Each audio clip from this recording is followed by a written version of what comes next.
Anna Sebastian Perayil was a bright young woman with a promising future. At just 26 years old, she had already achieved a significant milestone, becoming a chartered accountant. She had recently joined Ernst & Young, a renowned multinational professional services firm, in their audit and assurance team in Pune, India. Full of hopes and dreams, Anna embarked on this new chapter of her life, ready to make her mark in the corporate world.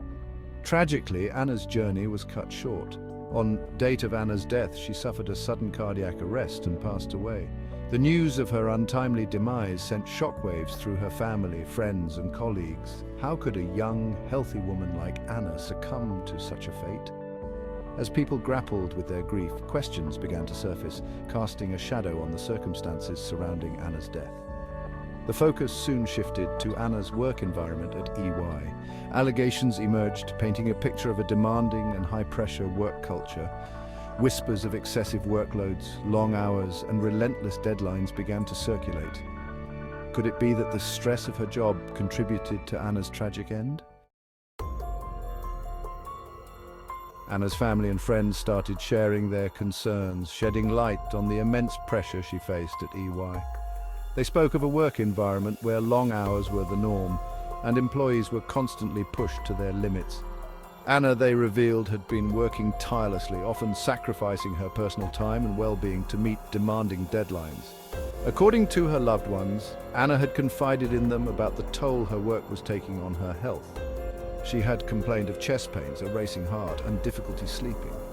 The stress manifested in both physical and emotional distress. Despite her struggles, Anna continued to push herself, determined to succeed in her demanding role. Her parents, heartbroken and seeking answers, accused EY of ignoring their daughter's plight. They claimed that despite Anna's visible distress and complaints about her health, her superiors failed to take adequate action to alleviate the pressure she was under. The allegations painted a grim picture of a company that prioritized productivity over the well-being of its employees. The accusations against EY sparked outrage and ignited a heated debate about work-life balance, particularly in demanding professions like accounting and consulting. The tragedy brought to the forefront the issue of workplace stress and the responsibility of employers to create a healthy and supportive environment for their employees. The news of Anna's death and the subsequent allegations sent shockwaves through EY. The company, known for its prestigious reputation and high standards, found itself at the center of a public outcry. As the story gained traction in the media, EY faced mounting pressure to address the concerns raised and take responsibility for the well-being of its employees. In response to the tragedy, EY issued a statement expressing their condolences to Anna's family and friends. They acknowledged the allegations of overwork and the impact of Anna's death on the company. EY maintained that they were committed to providing a supportive work environment for their employees and emphasized the importance of work-life balance. The company launched an internal investigation into the matter, promising to thoroughly examine the circumstances surrounding Anna's death. They pledged to cooperate fully with any external investigations and to take appropriate action based on the findings.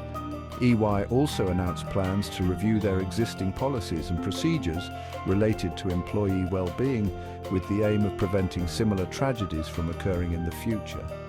Despite their efforts, EY faced criticism for their initial response, with some accusing the company of being more concerned with protecting their reputation than addressing the systemic issues that may have contributed to Anna's death. The tragedy served as a stark reminder that even in prestigious and seemingly supportive organizations, the well-being of employees can sometimes be overshadowed by the pursuit of profit and productivity.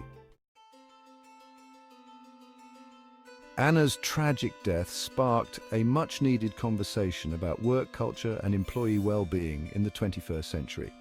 Her story resonated with countless individuals who felt the pressure of demanding work environments and struggled to maintain a healthy work-life balance. The incident forced companies and organizations to confront the often unspoken truth about the dark side of corporate culture. It highlighted the dangers of overwork the importance of fostering a supportive and inclusive workplace, and the need for employers to prioritize the mental and physical health of their employees. The tragedy sparked a movement for change, with employees demanding more flexibility, better work-life balance, and greater support for their mental and emotional well-being.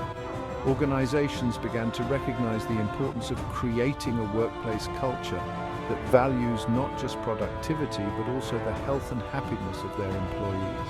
The conversation extended beyond the corporate world, prompting a societal shift in attitudes towards work and success. Individuals began to question the glorification of long hours and the relentless pursuit of professional achievement at the expense of personal well-being. The tragedy served as a wake-up call, urging people to re-evaluate their priorities and to strive for a more balanced and fulfilling life. In the wake of Anna's death, the question on everyone's mind was, how can we prevent such tragedies from happening again? The answer, it seemed, lay in creating a work culture that prioritizes the health and well-being of employees. This involved a multifaceted approach, starting with companies implementing policies that promote work-life balance, such as flexible work arrangements, generous leave policies, and limits on overtime.